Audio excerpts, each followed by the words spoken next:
It started with indigestion, and in fact, it started Super Bowl Sunday, 2016. And he went to the doctor, and he was given a prescription, elevate the bed and come back in 3 months. But it just didn't feel right. The week after the 4th of July, I was working at Hardee's in Smyrna, and I'd been having problems with my back, and I thought I'd pulled a muscle. It was hurting so bad that I would have to, before I could make my drive home, I'd just have to lay down in the car to build up courage.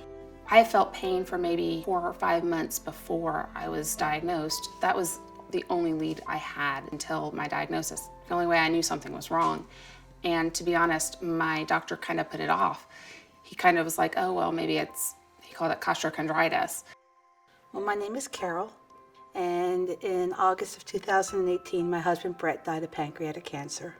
He was diagnosed in 2016 in July. Well, Brett was a sound engineer for most of his life and a professional musician. I never saw this coming. He was full of vitality, just very, very active and very healthy.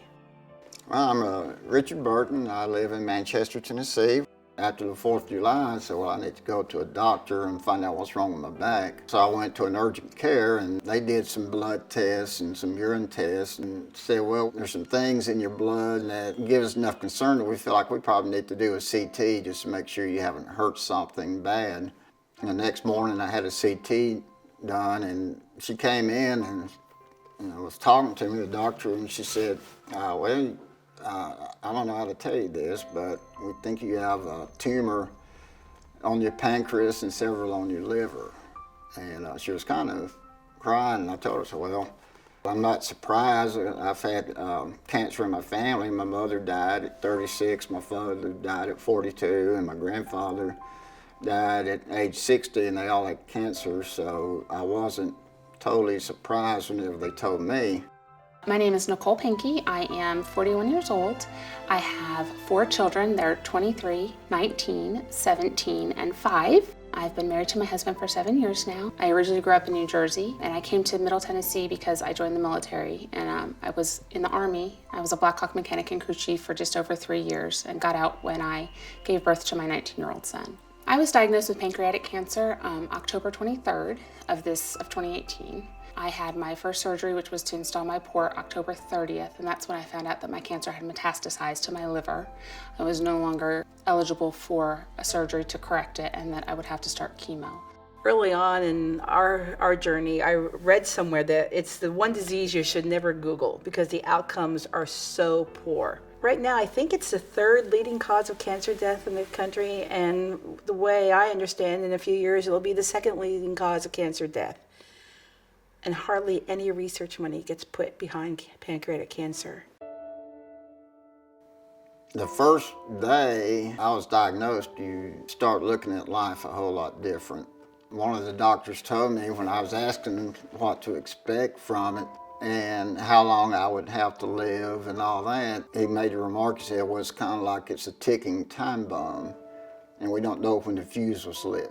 The first thing you do is you look up the type of cancer. When I looked up pancreatic cancer, I saw that 95% mortality rate within the first 5 years. So that's not a pretty good record. But then I started thinking, well, what about that 5%?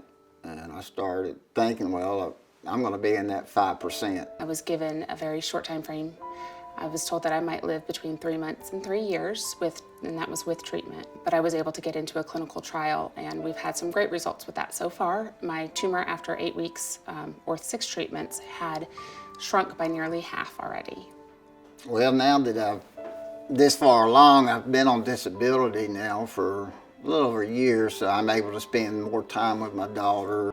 She's a special needs person, 28 years old, so now I'm able to go on rides with her every day and do some things in life that before I would just put on the back burner. And right now, I think I've kind of realized that there's no back burner anymore. There's one main burner, and then you just got to keep it lit. Before, I was really worried about work, always working, and that always came first, but I've found that I'm stepping back a lot more and only working my 40 hours and trying to be there for my children. We just got back from a trip to Disney for a week to make some memories. But, being able to do those kinds of things are things that I'm trying to really make sure that I'm doing now. It's working. It's making me happy.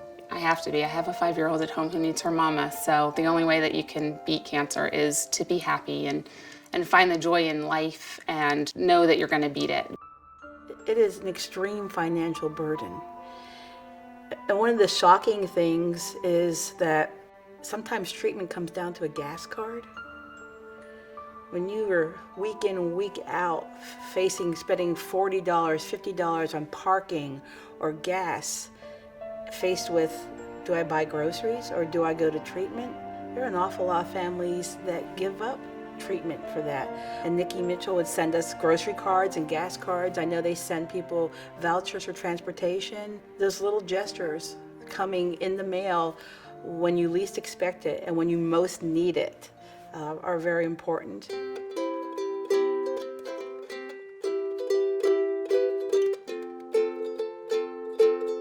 Every month I'll get a Walmart and a gas card. They help with the gas expenses of going back and forth for treatments and for groceries and all that. But to be honest, I get more value out of the note. There's always a personal note on the inside of the card to me.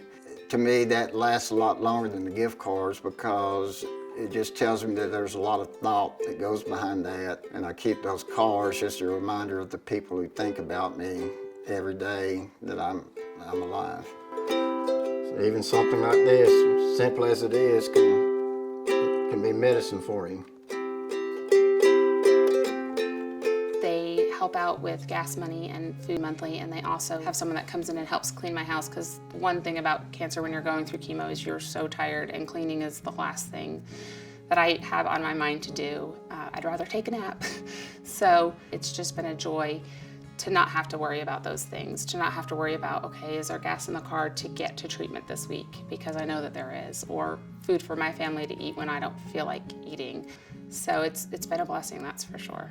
One of the things I like about the Nikki Mitchell Foundation is that when you donate $10, you donate $20, when you donate on a regular basis, that money goes to help families directly.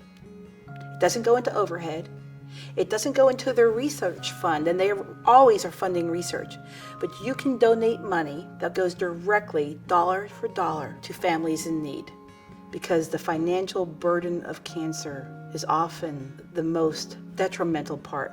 It takes a toll on families, gives a level of stress that's unbelievable. When someone you love is dying or in the fight of their life, the last thing you need to be worried about is how you're putting a meal on the table. Everybody, no matter what their diagnosis is, should have hope. If we want outcomes to change, we have to have higher expectations. We have to fund that. We can find a cure for this disease. We can do early detection. We can fund research. We can get people in contact with doctors and hospitals and treatments that will help extend their life and ultimately find a cure.